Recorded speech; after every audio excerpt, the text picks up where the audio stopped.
பலாப்பழம் வந்து ரொம்ப இனிப்பு கம்மியாக இருந்தால் கொஞ்சம் கூட கொஞ்சம் சேர்த்துக்கலாம். இது இனிப்பான பலாப்பழங்கனால இந்த அளவு தான் சேர்த்துருக்கேன். வெள்ளத்தை பலாப்பழம் அரைச்சதும் சேர்த்துக்கலாம்.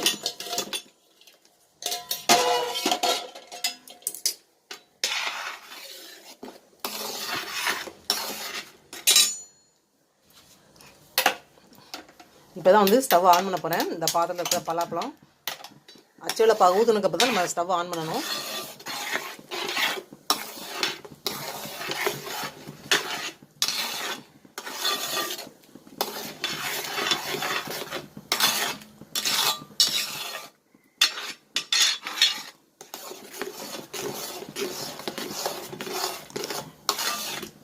ஜாக் ஃப்ரூட் ஜாம் செஞ்சுக்கிட்டு இருக்கேன்.